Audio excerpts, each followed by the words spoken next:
प्रिय विद्यार्थियों, खुश रहो। आशा है घर पर सकुशल होंगे। इस समय हम घर बैठकर प्रश्नावली 5 अर्थात समांतर श्रेणी का अध्ययन कर रहे हैं। इसके अंतर्गत हमने 5.1 के उदाहरण तथा सभी सवालों को हल करना सीखा। प्रश्नावली 5.2 में समांतर श्रेणी का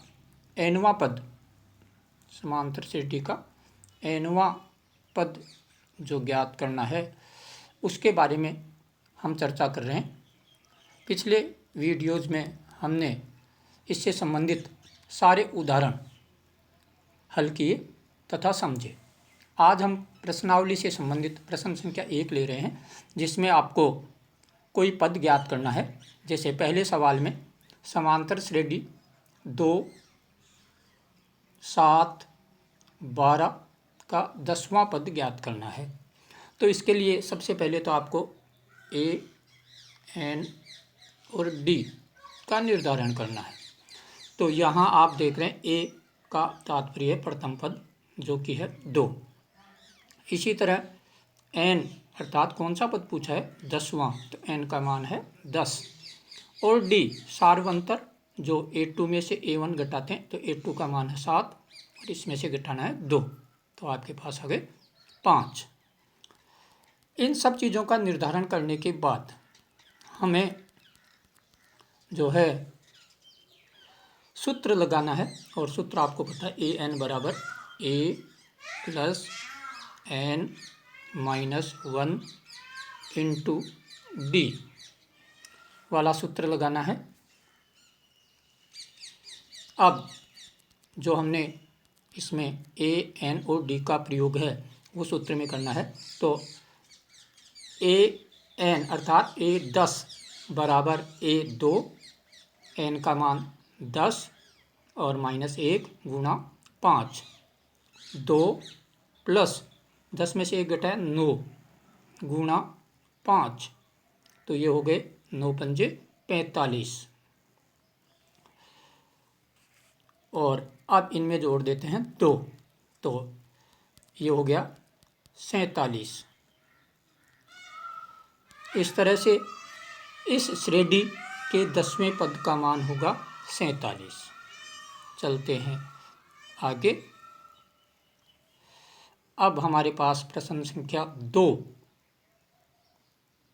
में AP दे रखी है, और इस AP में A का मान आपके पास है √2। दूसरे पद का मान है आपके पास 3√2 और तीसरे पद का मान है 5√2 का 18वां पद ज्ञात करना है। तो सबसे पहले हम A, N, D का निर्धारण कर लेते हैं। तो A बराबर है आपके पास √2। इसी तरह N अर्थात कौन सा पद पूछा है? 18वां। अब हम ज्ञात करते हैं D। D ज्ञात करने के लिए वो आपको A2 में से घटाना है A1। तो A2 का मान आपके पास है 3√2 में से A1 का मान है √2, ये घटाना है। तो आपके पास आता है √2, 2√2। ये कैसे आता है इसको भी मैं थोड़ा विस्तार से समझाने की कोशिश कर रहा हूँ। देखिए,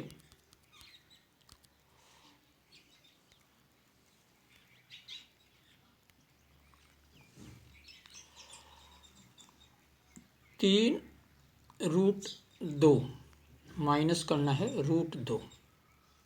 इस √2 से तात्पर्य है 1√2। तो इसको भी समझने के लिए पहले मैं आपको थोड़ा सा बीजगणित का हवाला देना चाहूँगा। आप लोगों ने बहुत सारे हवाले किए होंगे।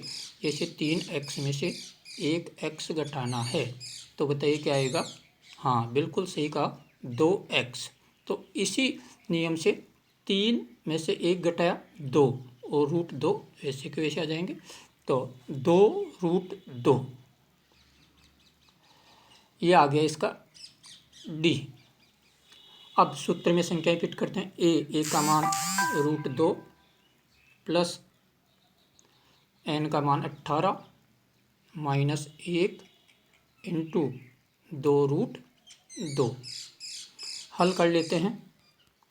हल करने के लिए आपके सबसे पहले √2 यथावत रहेंगे, उसके बाद में 18 में से 1 घटाया 17 गुणा 2√2, 17 दूना 34 √2, ये आपके जो है हल करने पर आएगा। अब यहाँ फिर आपको 34√2 में प्लस करना है √2, इसको भी मैं बता देता हूँ। 34√2 में प्लस करना है इस बार √2। कोई √2 का अर्थ है 1√2। अब आप जोड़ दें 34 और 1 35√2 जो है इसके 18वें पद का मान हो जाएगा 35√2। अब चलते हैं अगले सवाल पर।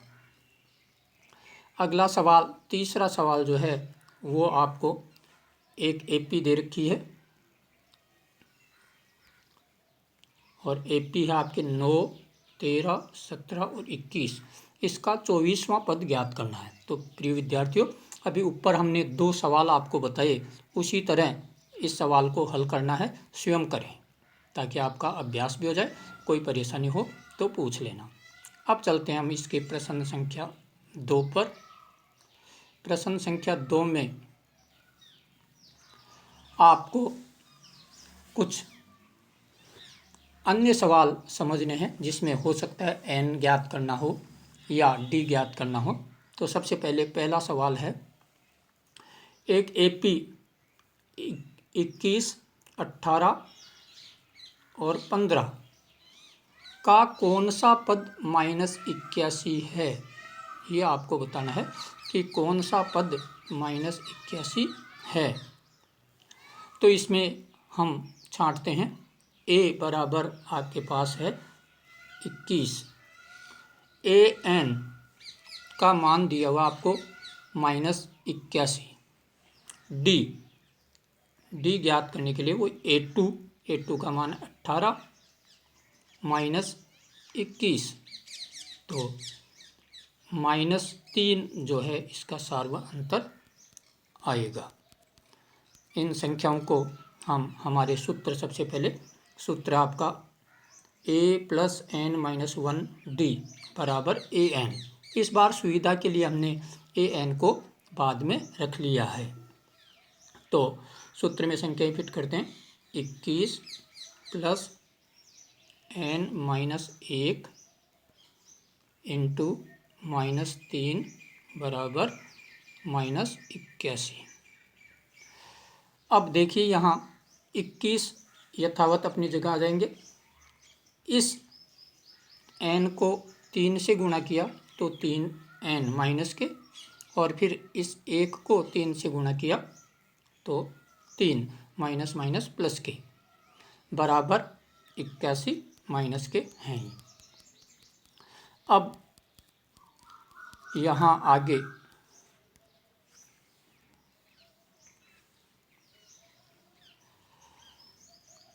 इक्कीस और प्लस के 3, ये हो गए 24। अर्थात देखिए -3 + 24 बराबर -81। अब -3n बराबर -81 और 21 का पक्षांतरण कर देंगे तो -24। तो यहाँ 81 माइनस के और माइनस के 24, इनका योग कर लेते हैं क्योंकि दोनों माइनस की संख्या है। तो -81 और -24 को जोड़ने पर आपके पास हो जाएंगे 105। तो n बराबर -105/3, 3 का भाग दिया तो ये हो गया आपके पास 35। -3 ही आएंगे ये इधर,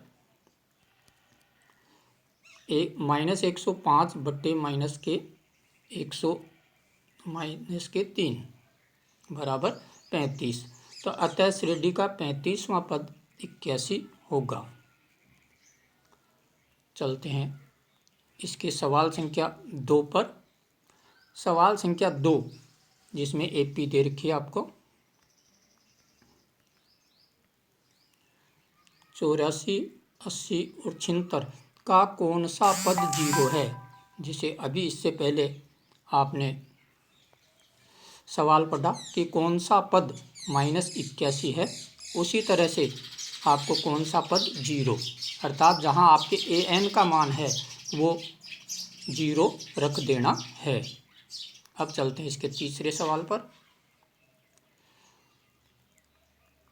तीसरे सवाल में पूछ रहे क्या AP 5, 11, 17 और 23 का कोई पद 301 हो सकता है क्या। तो यहाँ सबसे पहले A का मान 5, n आपको ज्ञात करना है। यहाँ 301 an है और D A2 - A1 करने पर 11 - 5 बराबर 6 आता है। इनको सूत्र में व्यवस्थित करते हैं तो A का मान 5, n - 1 गुणा D का मान 6 बराबर 301। यहाँ देखिए 5 के 5 और 6 को n से गुणा किया तो 6n। इसके बाद में 6 को 1 से गुणा किया तो -6 बराबर 301। 6n 5 - 6 तो बच गया यहाँ माइनस का 1 बराबर 301। 1 का पक्षांतरण कर दिया है तो 6n बराबर 301 प्लस 1 तो ये हो गए 302। तो 6n बराबर 302। 302 में 6 का भाग दिया तो ये आया 50 सही 1/3। यहाँ ध्यान दें किसी भी श्रेणी का जो पद है वो पूर्णांक संख्या होती है, जैसे 5वां, 7वां, 8वां। कभी भी 8.3वां पद या 6.5 पद या 9.5वां पद ऐसा कोई पद संख्या नहीं होती। तो यहाँ हम देख रहे हैं n का मान पूर्णांक संख्या नहीं है, अतः 301 इस श्रेणी का कोई पद नहीं होगा।